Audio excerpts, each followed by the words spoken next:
Good evening and welcome to Tucker Carlson Tonight. The defining principle of the American legal system, really of American life, the principle that has kept us free, is equal justice. And the principle is fairly simple. No matter what you look like or who your parents were or what your politics might be, the law treats you exactly the same way as it would any other American. In this country, justice is blind. Now, that's a lofty standard, but because Americans have long believed in fairness, and because most of the people in charge of administering that system have behaved in good faith, this country has, for the most part, lived up to its core ideal for 250 years, making it the greatest country in the world. But the populist surge of 2016 changed everything. Permanent Washington suddenly felt more threatened by its own voters, by American voters, than by any foreign adversary. Donald Trump, to them, seemed more dangerous than ISIS. They panicked. And in their panic, our leaders decided to turn the American legal system, as well as the American intel agencies, and if necessary, the U.S. Army, against their political opponents. They felt they had no choice. In doing this, they abandoned the ancient principle of equality under the law, and they replaced it with what is effectively a loyalty oath. Opponents of the regime became enemies of the state. That's a huge change, and you're seeing the results of that change tonight. Just 24 hours after a Manhattan grand jury indicted Joe Biden's rival in the next presidential race, another jury, also in New York, convicted a Republican social media influencer called Douglas Mackey. What did Mackey do wrong? Well, Douglas Mackey's crime was mocking Hillary Clinton voters online. You're seeing on your screen the meme that Mackey posted on Twitter during the 2016 election. In that meme, Mackey suggests it's possible to vote for president by text message, because only Hillary voters could be stupid enough to believe something so absurd. But of course, in real life, no one did believe that. Mackey's insult did not alter a single vote in the election, and no one has proved otherwise. The government brought forth not a single victim of this crime. It couldn't. Douglas Mackey was joking. Nobody believed he was a federal election official. And in fact, his social media profile pictured a Donald Trump hat. It was unmistakable. This was mockery. But in the wake of the 2016 election and the rising hysteria about Donald Trump, mocking the Democratic Party became a crime. So as a result, tonight, Douglas Mackey faces 10 years in prison. The case against Doug Mackey is the most shocking attack on freedom of speech in this country in our lifetimes. It's also a useful lesson in who will be allowed to speak going forward. As it turns out, a woman called Christina Wong posted an almost identical meme the same year, back during the 2016 election. But unlike Doug Mackey, Wong voted for Hillary Clinton.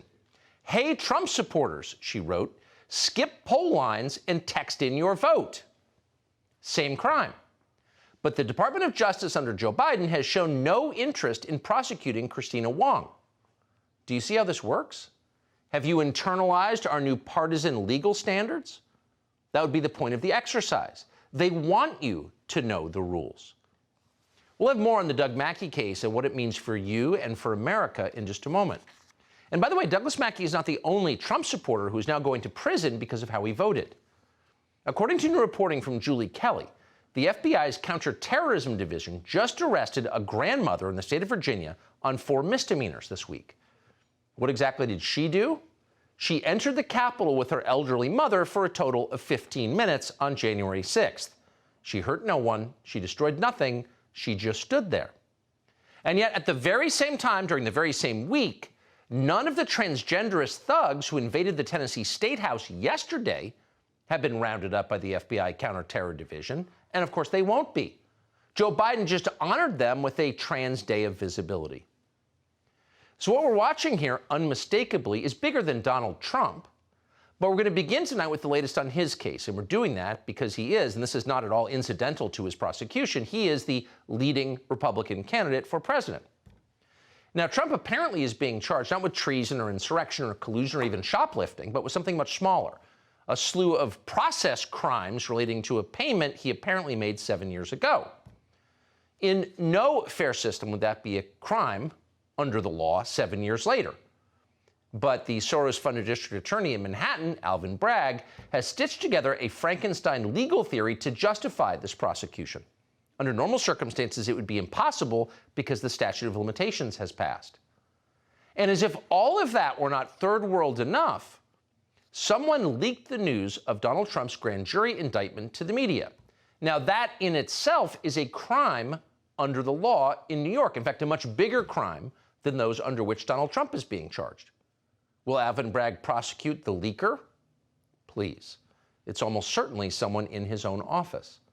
Nor will Bragg prosecute, as many people have pointed out today, the crimes of Hunter Biden or other Democratic partisans. Those aren't rare or hard to find. Bragg will not prosecute Hillary Clinton, even though she just admitted to violating campaign finance law by paying for the fake Russian dossier. What's fascinating is that none of this has alerted the watchdogs to government abuse, our media. No, just the opposite. The media are cheerleading our new standards of tribal justice. Watch. The good news is here, it's our legal system in action saying nobody is above the law. Nobody's above the law, not Republicans and not Democrats, not Donald Trump, not anybody. I tend to think that nobody is above the law. No person above the law. We have political leaders who are not above the law. We don't believe that anybody should be above the law. They were all beating the same drum, if you will. No one is above the law. No one is above the law. Today's evidence is that that includes Trump as well. New life has been breathed into that saying, no person is above the law. Let's be completely clear. None of the people you just saw care a thing about justice. Let that word burn in their mouths. No, they are obviously bloodthirsty. They would cheer as you were necklaced in the street. No one is above the law, they would scream as you writhed on the ground. They would.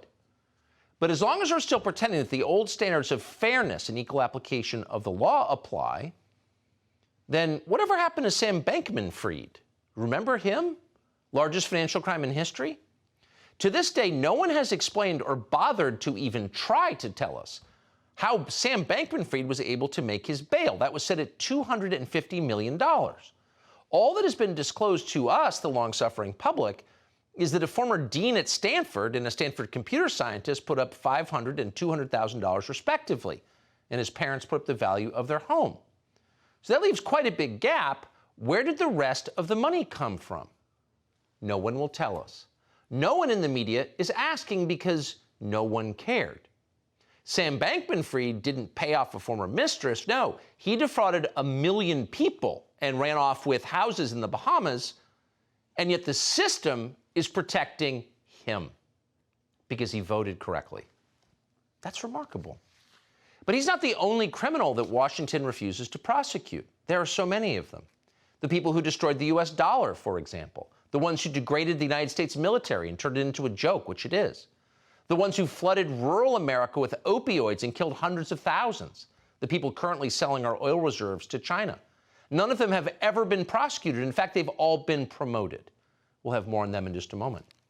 But for now, we'd like to start with Donald Trump, the Republican frontrunner who's been indicted for non-existent crimes in the middle of a presidential race. We have a very specific question about how this is going to affect the race, because, of course, affecting the race is the entire point.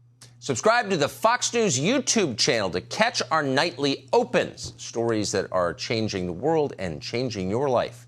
From Tucker Carlson Tonight.